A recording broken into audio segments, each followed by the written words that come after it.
अशा अधिकाऱ्यांना हेलपाटे मारावे लागणार नाहीत, हा मनस्ताप सहन करावा लागणार नाही, यासाठी देखील नक्कीच उपाययोजना करतील. आता आपण स्पर्धा परीक्षेमध्ये यशस्वी झालेल्या या सगळ्या विद्यार्थ्यांचं अधिकाऱ्यांचं मनोगत ऐकलं. एक स्पर्धा परीक्षा करू पाहणारा एक युवक आहे, जो अकोल्यासारख्या विदर्भातल्या एका एकलाऱ्याच्या गावखेड्यातून आलेला आहे. तो आपलं मनोगत साहेबांसमोर या ठिकाणी मांडण्याची त्याने विनंती केली होती. तर आपल्यासमोर आता त्या ठिकाणी गोकुळ बेले हा अकोल्याचा स्पर्धा परीक्षा करणारा एक विद्यार्थी त्याचं म्हणणं साहेबांसमोर मांडणार आहे. जोरदार टाळ्या वाजवून आपण बोलवूया गोकुळला. सर्वप्रथम एका विदर्भातल्या गावखेड्यातून आलेल्या तरुणांचा साहेबांना जय महाराष्ट्र. म्हणजे मला आज एक आठवण झाली की ज्यावेळेस साहेब 1967 साली विधानसभेत निवडून आले तेव्हा त्यांनी एक शेतकऱ्यांची दिंडी काढली होती. म्हणजे जळगाव ते नागपूर विधान भवनावरती दिंडी धडकली होती. आणि आज या संघर्ष यात्रेकडे पाहून मला तेच वाटते की आज हा मोर्चा विधान भवनावर धडकल्याशिवाय राहणार नाही आणि सर्वसामान्य विद्यार्थ्यांचे प्रश्न हा घेऊनच धडकेल अशी मला आशा आहे.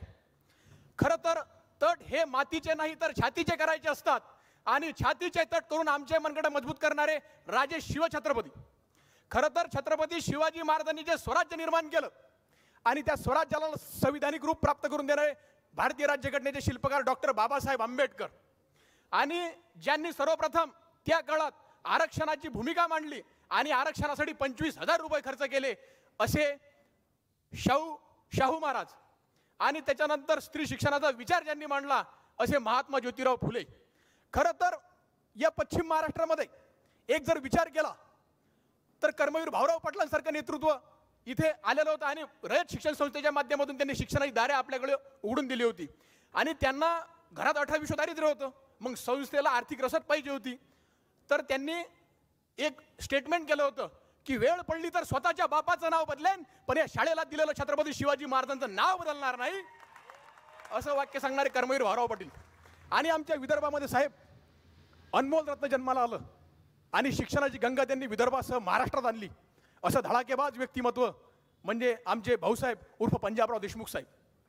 आणि आज खरं तर या सर्वसामान्य मला तर आनंद वाटला की या व्यासपीठावर 10 वर्ष केंद्रीय कृषी मंत्री असलेले साहेब की ज्यांनी शेतकऱ्यांना समृद्ध केलं आणि त्याच साहेबांच्या समोर एक की ज्याचा बाप आजही कष्ट करून स्वतःचं पोट भरतो त्या शेतकऱ्याच्या पोराला संधी मिळाली हे माझ्यासाठी भाग्य अहोभाग्य आहे.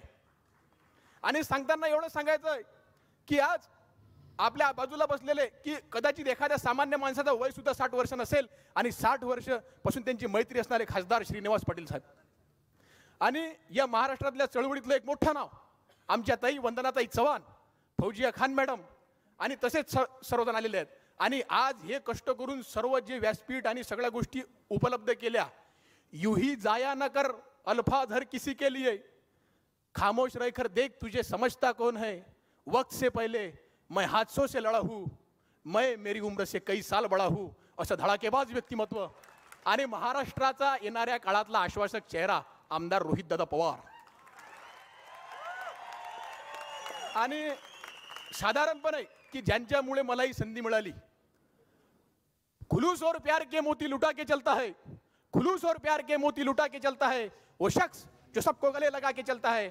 हम उसके कद का अंदाजा करे भी तो कैसे, वो आसमा है मगर सर झुका के चलता है असं धडाकेबाज व्यक्तिमत्व राज्याचे कार्याध्यक्ष रविकांत दादा वरपे. आणि आज मुख्य आज मुद्दा आहे की ही संघर्ष यात्रा कशासाठी आहे, तरुणांचं महत्व काय आहे की आज 83 वर्षे तरुण नेते आपल्या ठिकाणी आलेले आहेत. म्हणजे मला तर वाटते की बा या यात्रेचं नाव युवा संघर्ष यात्रा का ठेवलेलं आहे कारण की क्रांतिकारी युवकच या देशाचं भविष्य आणि महाराष्ट्राचं भविष्य आहे.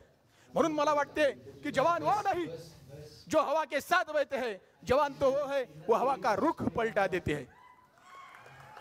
आणि प्रश्न मांडत असताना सातत्यानं विद्यार्थ्यांच्या होणाऱ्या गैरसोयी, पेपरफुटीसारखा कायदा असेल, शाळा दत्तक योजना असेल, मध्यंतरीच्या काळात मी वाचलं की साधारणपणे शासनाने एक समिती स्थापन केली की राज्यामध्ये बिअरची विक्री का कमी होते आणि ती वाढण्यासाठी शासनाने 5 IAS अधिकाऱ्यांच्या माध्यमातून एक समिती स्थापन केली. पण एकीकडे दुर्दैव या महाराष्ट्राचा आहे साहेब की या महाराष्ट्रातल्या मातीतल्या शाळा बंद पडत आहेत तेव्हा कुठं शासनाला वेळ त्याच्यासाठी समिती स्थापन करायला वेळ नाही आहे साहेब. आणि साधारणपणे राज्यातल्या एका बड्या नेत्याने विधान केलं होतं की या राज्यातला तरुण आता सिरियस नाही आहे, तो गांभीर्य नाही आहे.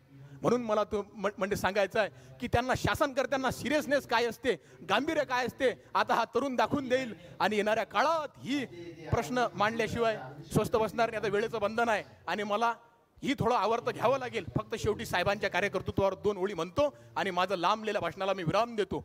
आणि सांगताना साहेबांचं जे 60 वर्षाचं आयुष्य आहे की एका झुंजार नेतृत्वासारखं आयुष्य आहे आणि या आयुष्याच्या मार्गदर्शनात त्या 2 ओळी मला तुम्हाला सांगाव्याशा वाटतात.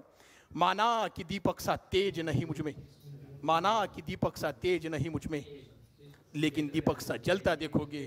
तुम मुझे अपनी हद रोशन करने से कब तक रोकोगे, कब तक रोकोगे. मैं उस माटी का वृक्ष नहीं जिसको नदियों ने सींचा है, मैं उस माटी का वृक्ष नहीं जिसको नदियों ने सींचा है. बंजर माटी में पलकर मैंने मृत्यु से जीवन खींचा है. मैं पत्थर पर लिखी इबारत हूँ, तुम मुझको कब तक रोकोगे. मिटने वाला मैं नाम नहीं, तुम मुझको कब तक रोकोगे, कब तक रोकोगे. इस जग में जितने जुल्म नहीं उतने सहने की ताकत है. तानों के शोर में भी सच कहने की आदत है. मैं सागर से भी गहरा हूँ, तुम कितने कंकड़ फेंकोगे. चुन चुन कर मैं आगे बढ़ूंगा, तुम मुझको कब तक रोकोगे.